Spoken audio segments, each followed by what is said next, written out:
Insya Allah dalam usia STIU 20 tahun pas 2003 ke 2023 ini STIU sedang mengembangkan sayapnya. Yang baru dikembangkan adalah program studinya. Untuk wilayahnya, lahannya belum. Kita masih menang minimal 3 prodi. Maka kita harus mengajukan minimal 2 prodi lagi. Prodi itu program studi ya.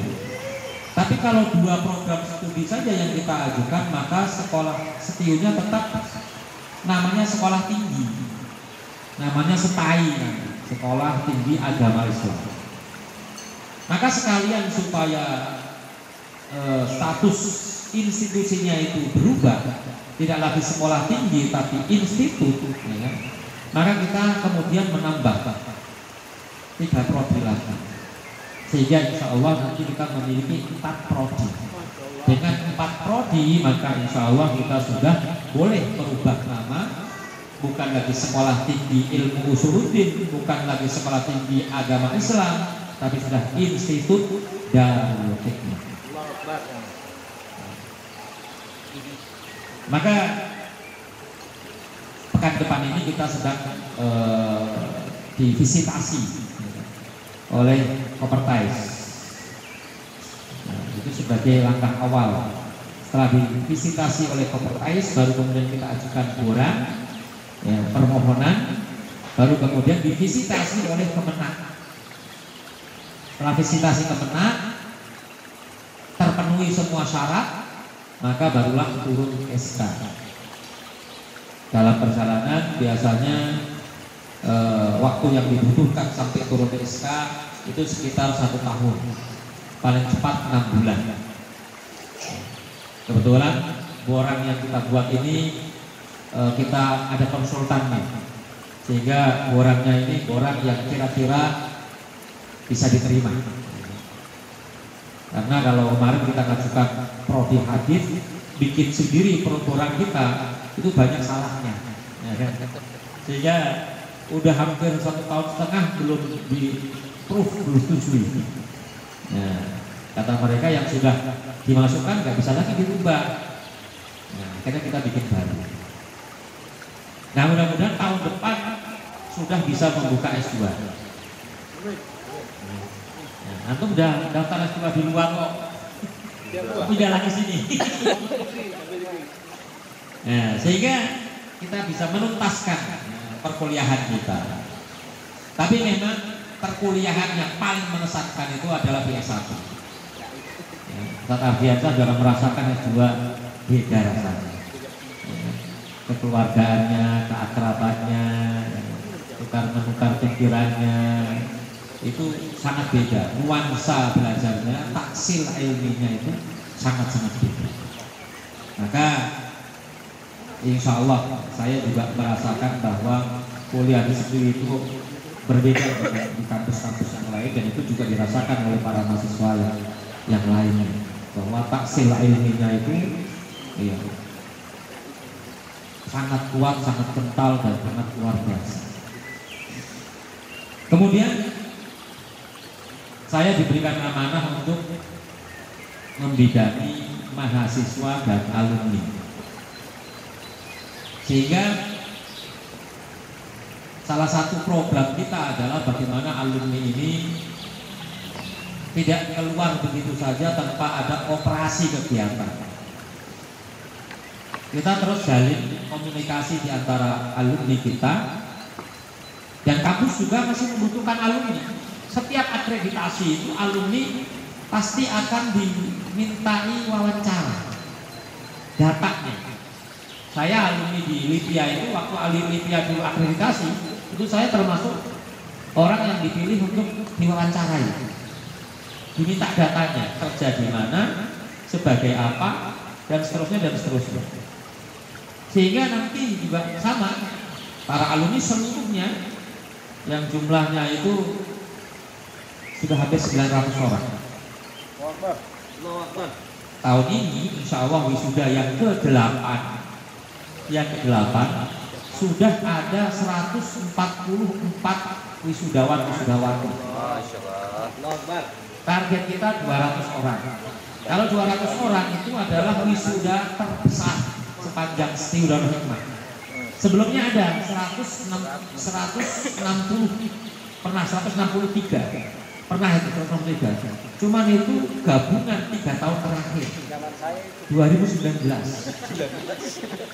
Karena 2015 jadi kita mengadakan wisuda itu pertama 2010. Itu jumlahnya 63 orang. Iya, Langkasono. Oh, enggak, di desa wisata. Pertama itu, angkatan pertama. Desa wisata. Yang kedua Batu. Yang kedua itu saya lupa 129 kalau nggak salah. Itu 2013, jadi 2010, 2013, 2015, langsung 4 tahun 2019. Itulah yang kemudian jumlahnya pada 160-an. Dari 2019 itu kita berturut-turut setiap tahun. 2019, 2020, 2021, 2022, 2023. Jadi sesungguhnya 200 orang yang akan kita wisuda tahun ini, Allah Desember, itu adalah alumni dalam waktu hanya 1 tahun. Bagi sebagian antum yang lulusnya udah lama, mungkin perlu mendapatkan update perkembangan mahasiswa. Jadi mahasiswa kita ini sejak pandemi itu luar biasa banyak. Kita selalu menerima pendaftaran itu kurang lebih 300 orang. 300 orang. Hari ini per hari ini yang daftar 220-an, 200 lebih. Targetnya juga sama 300 orang. Memang sejak ada kelas C itu kemudian jumlah kita naik. Ya. Jadi kelas C ada, memang jumlahnya nggak banyak di C itu, tapi mempengaruhi kelas B dan A. Ya. Jadi jumlah per kelasnya itu sampai ada yang hampir 70 orang satu kelas. Jadi al-masafah bainal ustadzi wa thalib itu baqiya meter wahid. Jarak antara ustaz dengan murid itu tinggal 1 meter aja. Saking penuhnya itu.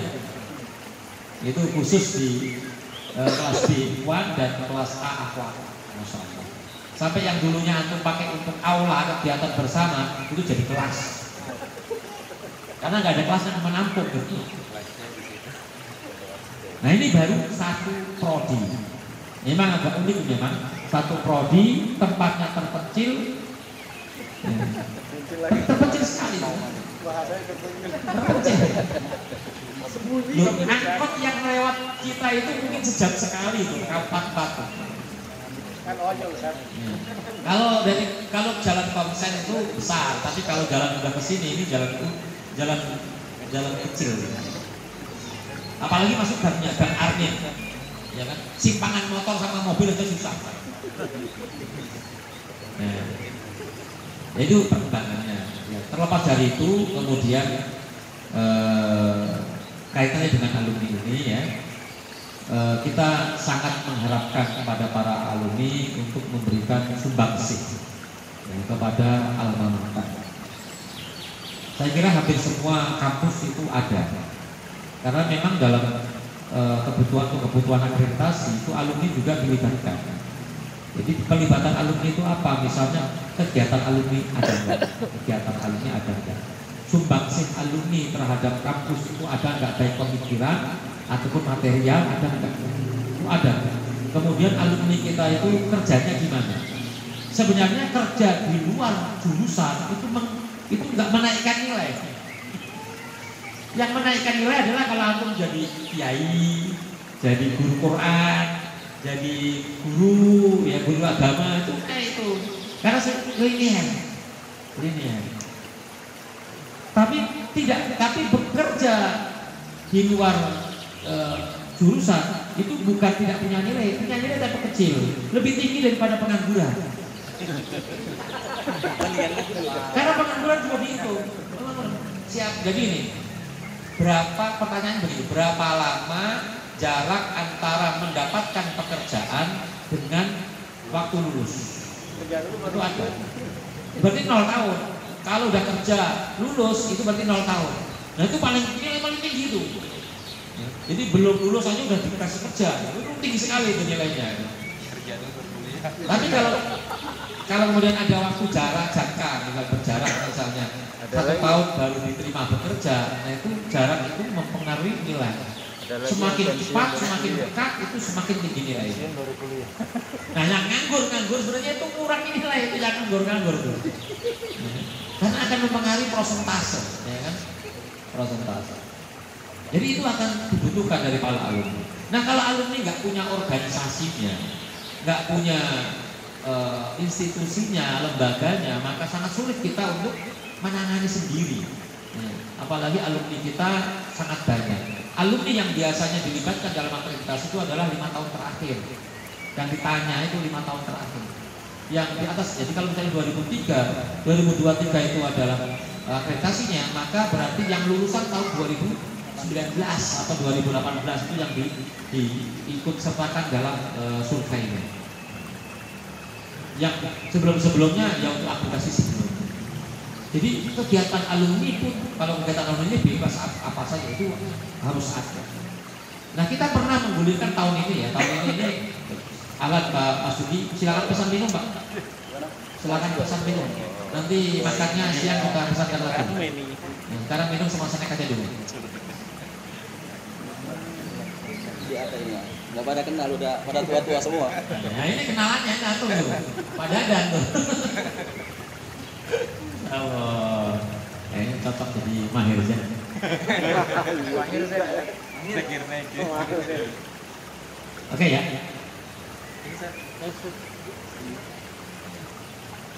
Tadi katanya di Kapuk. Iya rebahan. Ini Pulau Kapuk di pulau mana? Jadi kita pernah menggulirkan kegiatan alumni, cuman tidak banyak responnya karena online.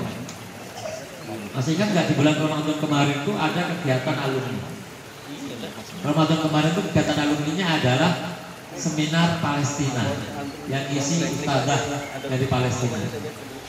Nah itu prosentase kehadiran alumni itu sangat-sangat minim. Kendala ini memang sudah kita rasakan ya sejak alumni itu masih menjadi mahasiswa. Ketika mahasiswa masih menjadi mahasiswa, kita melakukan kegiatan-kegiatan lepas yang tidak mengikat, maka responnya juga tidak banyak. Hatta pengurus BEM pun misalnya kita punya 40 kurang lebih pengurus BEM, ketika kita mengadakan acara, kemarin ada acara BEM, ya, pengurus BEM, dari 44 yang harusnya hadir itu, yang hadir cuma 10 orang. Jadi sangat sedikit. Itu gambaran mahasiswa kita seperti itu. Itu masih jadi mahasiswa.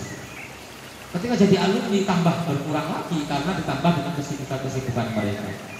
Mahasiswa itu akan semangat untuk mengikuti kegiatan dan berusaha untuk tidak absen itu kalau ada nilainya. Betul. Teknologi penuh itu.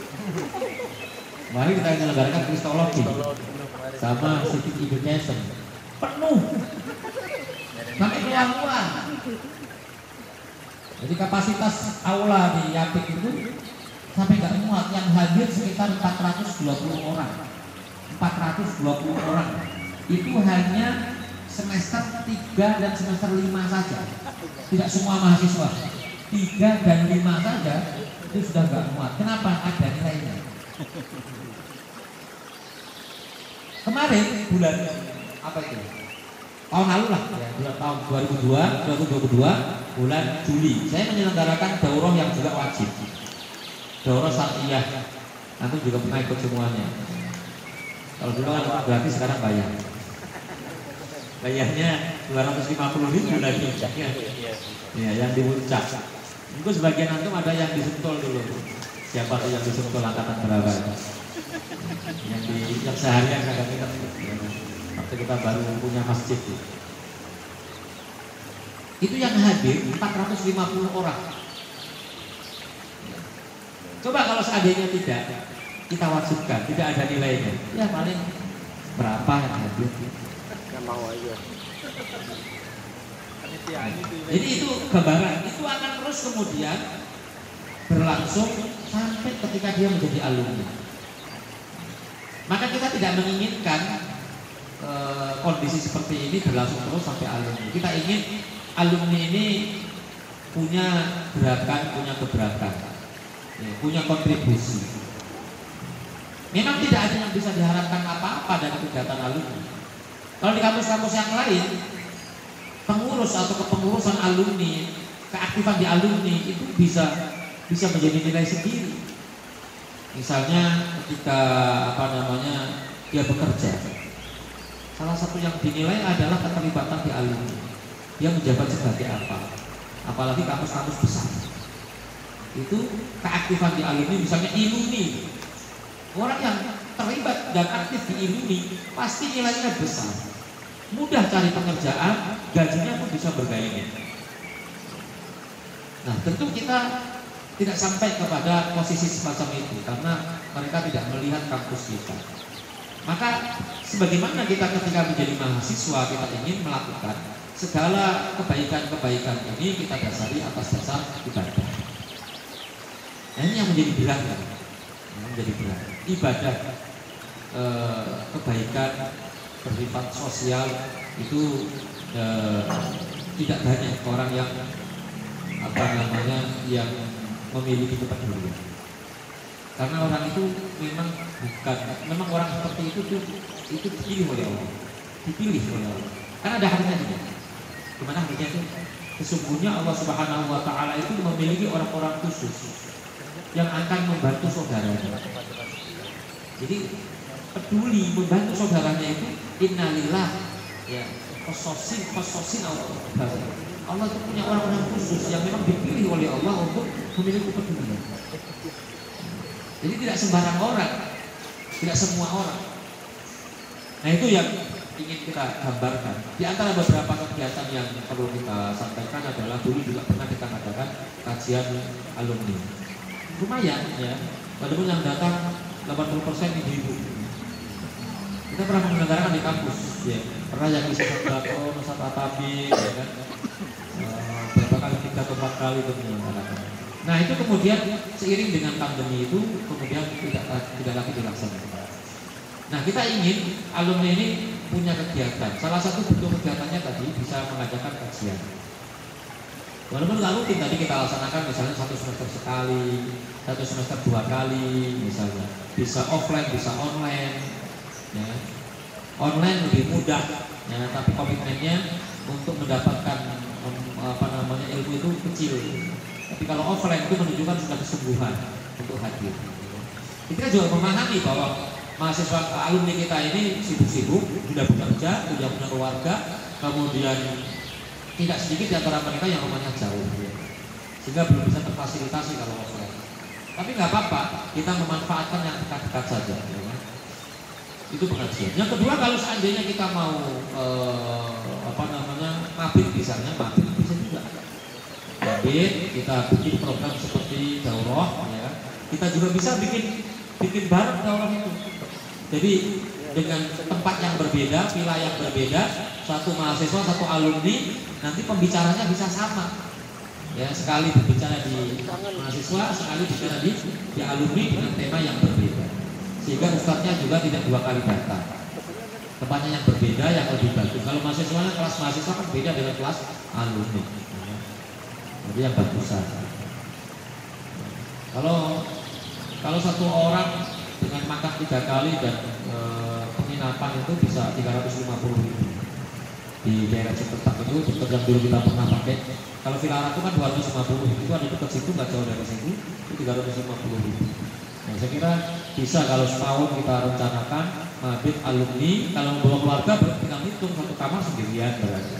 Itu bisa. Kalau bersama keluarga bisa, sendirian juga bisa. Itu program yang mungkin juga bisa kita gunakan. Kemudian program yang lainnya sebenarnya itu juga ada program sosial. Jadi beberapa kali kita juga mengajak mahasiswa untuk melakukan kegiatan sosial. Di antaranya apa? Misalnya korban, ya kan? Ini sudah jarang sekali alumni yang berkorban di sini. Padahal kalau setiap alumni, gak usah lama, gak usah banyak-banyak, 1 orang sekali saja selama hidup kayak haji gitu. Itu udah cukup di Stil itu korban bisa 3 sapi. Misalnya 900 orang. Setiap tahunnya misalnya sapi 3 aja, cuma 20. Berarti 7 kali 3 21 orang. 900 bagi 21 orang. Itu kan butuh berapa tahun? 20 tahun kagak habis-habis tuh alumni. Ya kan? Jadi selama ini cuma sekali aja alumni bisa berkorban, itu sudah selesai. Emang sekarang ini agak kendala kita karena mahasiswa kita beda dengan dulu. Mahasiswa sekarang itu adalah mahasiswa yang muda-muda, yang belum ada pekerja, sehingga saat ini kendalanya adalah untuk mobilisasi dana itu sangat kurang. Sehingga korban itu yang biasanya dapat 3 sapi, kemarin cuma dapat 1 sapi gitu. Itu juga yang murni korban juga paling 2 orang. Sisanya itu adalah iuran wajib, patungan, iuran, jadi iuran kelas juga. Setiap kelas wajib menyumbang 1 juta. Nah itu dimasukin ke situ beli sapi. Gitu. Saking nggak adanya yang berkorban. Nah alumni ini harusnya didorong untuk situ, ya, sekali untuk korban. Kita juga pernah waktu COVID itu memberikan bantuan kepada ustadz dan para karyawan yang kena COVID. Pernah juga kita kasih sumbangan. Itu lumayan lah alumni yang menyumbang. Nah kegiatan sosial ini juga perlu dilakukan. Oleh karenanya, wafilarahimakumullah, alumni ini sebenarnya sudah ada kepengurusannya dari awal lulus tahun 2010. Karena akreditasi tahun 2012 kita harus punya ikatan alumni, kita bikin. Cuman karena dibikinnya juga karena kebutuhan akreditasi sehingga tidak solid panitianya dan mayoritas tua-tua, emak-emak gitu kan, tua-tua semua gitu. Jadi misalnya kalau ketuanya si muda Ustaz Mahmud, ya kan? Karena dulu beliau tinggal di kerja di Yapi, jadi mudah untuk diminta jadi ketua. Yang lain tuh itu tua, Pak Sukron, udah pensiun.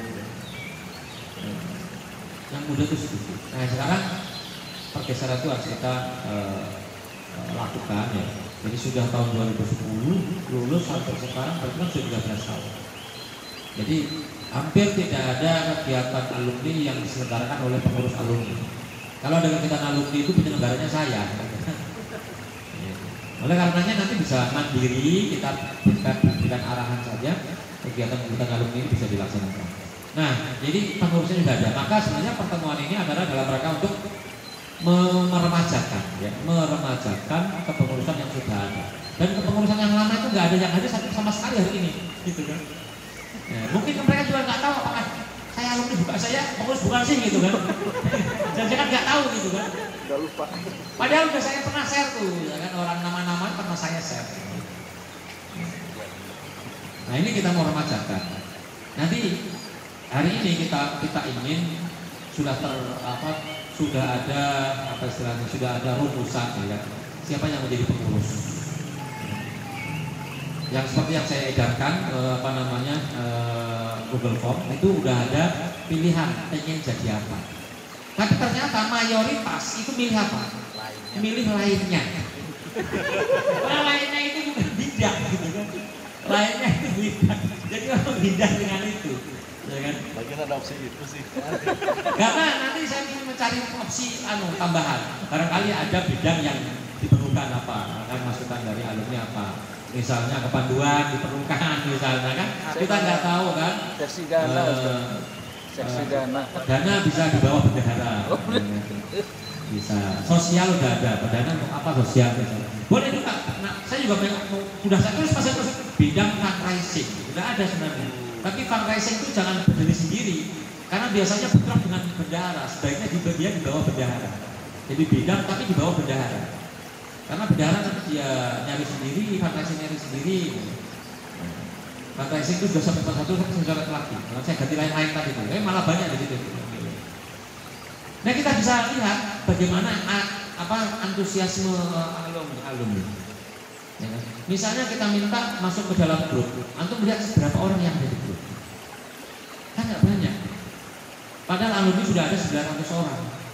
Yang ada di saya di siaran, kita tuh punya 3 grup WA alumni Ikhwan 1 grup, alumni Akhwat itu 2 grup. Ya kan? Karena dulu dibatasi kan WA itu maksimal 256 kan, itu udah lewat, kita bikin grup lagi. Nah itu saya bikin siaran itu jumlahnya hampir 700 orang sebenarnya. Tapi masih banyak emang orang yang belum masuk ya, di grup itu. Alumni nggak masuk banyak. Kita lihat misalnya hampir 700 orang atau 700 orang, kemudian yang masuk grup berapa orang? Terakhir kalau saya 30 sekian orang. Artinya 600 ke 30 itu kan cuma 5% ya. Hanya 5% yang masuk di dalam grup. Dari yang kemudian masuk ke dalam grup, ternyata yang mau jadi pengurus nggak semua. Memang saya posting itu sekitar 20-an orang yang mau jadi pengurus. 220 orang dari 600 orang itu kan sangat sedikit sekali. Ini kan mengkhawatirkan ya kan? Nah, sebenarnya kita punya cara bagaimana mengajak teman kita untuk ikut gabung. Yang paling mudah bagi kita adalah kita fokus kepada angkatan kita masing-masing. Yang paling mudah untuk kita ajak adalah yang kita kenal, yaitu angkatan kita. Kita punya kelas, makanya saya minta grup kelas itu jangan pernah bubar, terus ada. Karena itu harus dijalin terus oleh silaturahim di kelas itu. Makanya belum punya grup kelas, bikin lagi. Karena suatu saat 10 tahun lagi, 20 tahun lagi itu kangen sama teman-teman itu. Kalau nggak ada di grup itu susah nyarinya. Saya aja grup MTS aja saya punya. MTS itu saya urus tahun 89. Saya punya grupnya, teman-teman saya di MTS. Grup aliyah saya punya. Ya, grup pesantren saya juga punya. Grup Lipia juga punya. Kemudian 2001 itu yang saya nggak punya grup itu adalah waktu saya mulai di Saudi itu. Jumlah orangnya cuma 8 kursi, 8 orang doang. Ya, dari berbagai negara yang berbeda, nggak ada yang sama negara. Dari Indonesia cuma 1 orang, dari Cina, dari Sierra Leone, dari Gambia. Itu saya nggak punya grup itu, karena waktu saya keluar lulus itu nggak ada WA, belum ada WA, baru ada handphone pakai SMS gitu, baru ada itu, sehingga saya kehilangan jejak itu mereka. Yang masih nyambung sama orang Cina ya, orang Cina teman saya orang Cina itu pernah ke rumah saya. Jadi grup antum itu jangan hilang, ya kan? Tetap diadakan. Nah itu yang antum gerakkan. Coba kalau sekarang ada grup masing-masing, ada 1, 2, ada 20, kan bisa 20 kelas walaupun ada yang sama ya. Nah, minimal kan kita punya berapa kelas itu bisa kita gerakkan. Kalau teman kita 1 kelas itu bisa kita gerakkan, alhamdulillah. Misalnya kita ambil separuhnya aja, 10 kelas bisa hadir semuanya, bisa aktif semuanya, selesai sebenarnya. Karena itu nanti diantara yang harus kita lakukan adalah bagaimana kita punya perwakilan per kelas. Perwakilan per kelas. Mana lagi? Ahi pesen minum. Nah, ini snacknya dimakan lah snacknya. Ahi, mana diminum. Oke, Anda pesen minum. Nanti makan siangnya kita pesankan setengah 12. Oke ya, jadi itu yang paling mudah untuk kita gerakkan. Nah sekarang yang kenal aja, yang 1 kelas paling Pak Suhadi, Pak Rizal, Pak Dada yang 1 kelas. Ini yang C semua malah coba antum lihat. Kelas C malah aktif nih. 2, 3, 4 C semua. 5, 6 sama? Oh iya, Masya Allah 6. Ini yang kelas A malah ada dikit. Intan kelas D. Antum kelas A. AB antum A. Pernah di A, pernah di B. Jangan kelas D. Ini luar biasa kan. Jadi kelas C itu memang perjuangannya lebih dibandingkan yang lainnya. Karena dia kuliah itu di dalam keadaan lelah habis bekerja.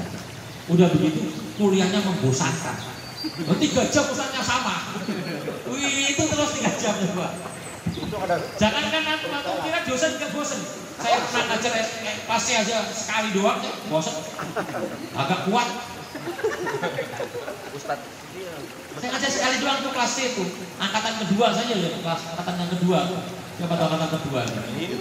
Antum ya. Waktu semester 1 saya ngajar hadits ulang itu dah itu. Itu bosennya minta ampun. Aduh, kelas itu luar biasa. Makanya beda, tempaannya beda. Baik, jadi itu gambarannya. Oleh karenanya kita sangat mengharapkan antum bisa mewujudkan, ya, merumuskan kepengurusan itu. Nah, keluar dari sini sudah jadi pengurus itu. Nah, ketua itu begini. Ketua itu ada dua pandangan. Ya. Pandangan yang pertama adalah dia yang aktif. Yang aktif itu yang ada di sini, ya kan? Yang ada di sini itu ketua. Ya, di antara yang ada di sini sudah ada satu yang sudah saya minta ketua siap, gitu kan? Itu sudah ada, ya kan? Yang kedua pandangannya adalah dia nggak aktif nggak apa-apa, tapi dipinjam namanya saja. Kayak kampus-kampus besar itu yang jadi ketua itu yang punya jabatan tinggi, tapi dia nggak ngapa-ngapain. Ada tim yang bekerja. Jadi ikatan alumni ILUNI misalnya, oh dia bisa menteri, ya kan? Tapi dia nggak ngapa-ngapain. Misalnya di Bekasi ini ada namanya Ikatan Alumni UIN, Sari Hidayatullah. Ketuanya siapa? Ustadz Heri Koswara. Tapi dia nggak ngapa-ngapain, ada timnya yang bekerja, gitu kan? Jadi cari orang yang terkenal. Jadi pandangannya dua begitu. Mau pilih yang mana? Kalau antum pilih yang, kalau kita pilih yang apa namanya, yang terkenal, yang punya jabatan, yang punya cukup ya, akses gitu kan, ya kita harus menyiapkan tim. Masalahnya kita mampu nggak menyiapkan tim itu? Kita nggak punya tim itu, ya kan? Karena tadi orang mau gabung itu juga berat sekali. Maka pilihan yang kedua yang realistis, yaitu orang nggak terkenal nggak apa-apa, ya kan? Tapi dia mampu, dia aktif, dan dia mampu untuk membuat gerakan. Itu yang mungkin kita harapkan. Sehingga karena pilihan yang diinginkan tadi itu nggak jelas arahnya, gitu, maka kita harus paksa. Antum harus di sini, antum di sini, antum di sini. Masuk antum di lainnya, bidang pembidang lainnya. Jadi menghindar tuh. Ya, kan bidang lainnya dibuang, harus masuk ke yang lainnya, yang sudah ada. Yang penting ada namanya. Jadi strukturnya bisa ketua, kemudian sekretaris, bendahara, bidang-bidang. Bidang yang paling barangkali yang paling dibutuhkan cukup itu adalah bidang kajian. Kajian maksudnya apa? Karena gambaran kita baru itu yang tergambar untuk kegiatan mahasiswa. Nah, kenapa banyak juga? Karena dia harus menggerakkan, dan yang paling bisa digerakkan itu adalah kelasnya, angkatannya. Sehingga kita butuh yang lainnya, juga ada sosial misalnya. Sosial ini jarang sebenarnya. Sosial ini kalau mau internal ya guru dan mungkin alumni, kalau ada yang perlu dibantu misalnya. Mahasiswa juga ada kan beberapa kasus kecelakaan, alumni bantu ada juga. Kayak kemarin misalnya meninggal dunia itu karena sakit TBC itu, ada alumni yang nyumbang 100.000, walaupun 100.000 nyumbang ada. Nah ini yang ingin kita rumuskan. Oleh karenanya saya mau bacakan juga, mau buka dulu saya bidang-bidang yang ada. Tapi sebelum itu silahkan dimakan dulu yang ada. Kalau kurang masalahnya ibu, kalau kurang, ya kami persilakan lebih dulu lah ya antum untuk memberikan usulan-usulan, masukan-masukan, silahkan kita tampung. Kita harapkan hari ini kita sudah terbentuk plan struktur. Memang belum jadi pengurus karena harus didefinisikan dulu yang lama, yang kita bubarkan dulu. Nah itu menunggu ketua hadir, ketuanya kagak hadir soalnya. Kalau ketuanya hadir kita turunin gitu kan, langsung kemudian kita ganti gitu kan. Ya. Nanti dalam momentum tertentu nanti kita akan lantik ya kepengurusan ini di momentum acara tertentu yang bisa disaksikan oleh para mahasiswa atau bisa juga pas lagi wisuda juga bisa. Wisuda mantap lah gitu kan. Jadi yang wisuda itu sudah langsung kita tagih janjinya. Di wisuda itu ada janji loh, ada janji wisudawan itu ada, ya kan. Tapi janji itu diingkari gitu kan. Ya. Jadi kita ingin ingatkan itu terus. Baik, Kita foto sekaligus ikut acara kajian dulu baru foto. Habis itu kan, pasti datang dia, ya kan? Kalau nggak datang, nggak ada foto, kagak ada tampilan di layar, ya kan?